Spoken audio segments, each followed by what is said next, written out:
Hello बच्चों, यहाँ प्रश्न दिया कि यदि समीकरण x 8x की घात 3 ऋण में 14x की घात 2 जोड़ में 7x ऋण 1 बराबर 0 के मूल गुणोत्तर श्रेणी में है तो मूल क्या होंगे।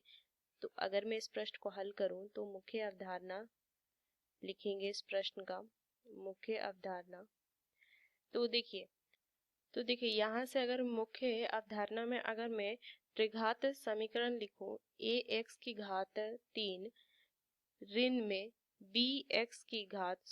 जोड़ में bx की घात 2 जोड़ में cx जोड़ में d बराबर 0 एक त्रिघात समीकरण है। तो इसके 3 मूल होंगे, अल्फा बीटा और गामा मान लेते हैं। तो इनके मूलों का जो योग होता है ना, अगर मैं लिखूं तो ये होता है -b/a और यहाँ से इनके मूलों का जो गुणन होता है अल्फा गुना बीटा गुना गामा बराबर d/a होता है। तो ये ध्यान में रखनी है। और अगर मुझे दिया हुआ है कोई श्रेणी इस तरीके से ए आर की घात 2 इस तरीके से दिया हुआ है, तो ये गुणांतर श्रेणी जिसको हम जीपी भी कहते हैं वो कब होगा, जब इन दोनों का जो अनुपात हो वो सर्वानुपात बराबर हो। जैसे कि अगर ए आर बटा ए करे तो यहाँ से भी आर आएगा, और ए आर की घात 2 बटा ए आर करे तो यहाँ से भी मान से ये सिर्फ आर आएगा। तो यहाँ से क्या ये एक गुणांतर श्रेणी में होगा ये श्रेणी। तो चलिए इस प्रश्न को हल करते हैं।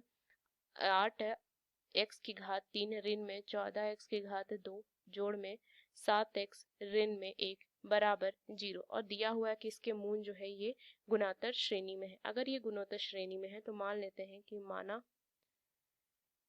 माना जो मूल होंगे इस समीकरण के मूल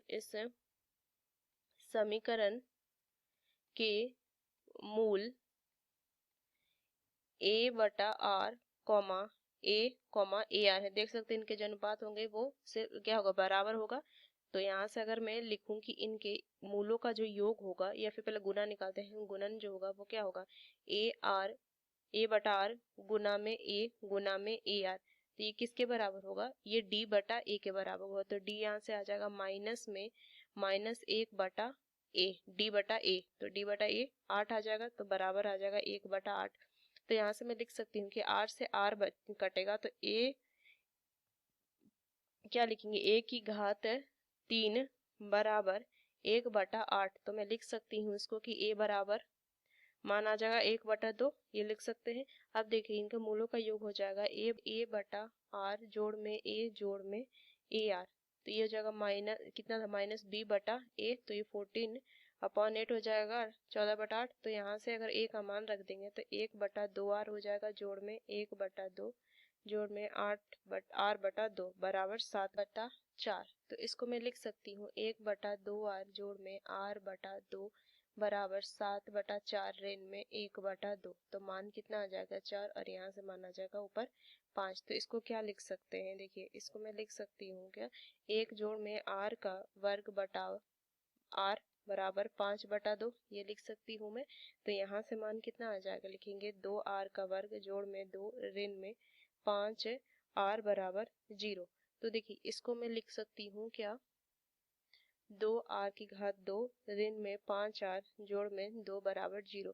अब द्विघाती सूत्र लगा के r हम ज्ञात कर सकते हैं। तो कितना हो जाएगा, माइनस में तो 5 प्लस माइनस वर्गमूल -5 का वर्ग ऋण में 4 गुना 2 गुना 2 बटा में 2 है, तो बटा में 4 आ जाएगा मान। तो r बराबर कितना आ जाएगा, 5 प्लस माइनस इधर आ जाएगा 25 ऋण में 16 बटा 4 मान कितना आ जाएगा, 5 प्लस माइनस इधर मान आ जाएगा वर्गमूल में 3 9, तो यहाँ से आ जाएगा बटा में 4। तो r बराबर में आ जाएगा 5 जोड़ में 3, यहाँ से आ जाएगा 5 प्लस माइनस 3 बटा 4।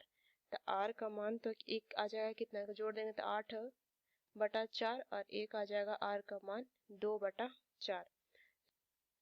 तो मूल कितना आ जाएगा, r का मान आ जाएगा 2, और यहाँ से 1/2। तो अब देखिए यहाँ पे ना दो केस बनेगा। देखिए केस 1 में देखेंगे जब हमारा r का मान 1/2 हो और a का मान 1/2 हो और r का मान 2 हो। और यहाँ से अगर मैं देखूँ तो मूल थे a/r a और ar। तो यहाँ से क्या हो जाएगा, मूल यहाँ से लिखेंगे 1/2 गुना में 2, यहाँ से हो जाएगा ये हो जाएगा 1/2, और यहाँ से कितना हो जाएगा 1/2 गुना में 2। तो मान जो आ जाएगा, मूल कितने आ जाएंगे, ये आ जाएंगे 1/4, 1/2 और 1। उस तरीके से अगर मैं केस दूसरा देखूं तो दूसरा केस में क्या हो जाएगा, जब मेरा a जो है 1/2 हो और r का मान जो है 1/2 हो, तो यहाँ से मैं लिख सकती हूँ कि यहाँ से मान आ जाएगा a/r, तो कितना हो जाएगा 1, और यहाँ से हो जाएगा 1/2 और 1/4। तो जो मूल हो जाएंगे वो हो जाएंगे 1,1/2, 1/2 और 1/4, पहला विकल्प। तो इस मुख्य अवधारणा का इस्तेमाल करके हमने इस प्रश्न को हल किया। आशा करते हैं प्रश्न आपको समझ में आया। धन्यवाद।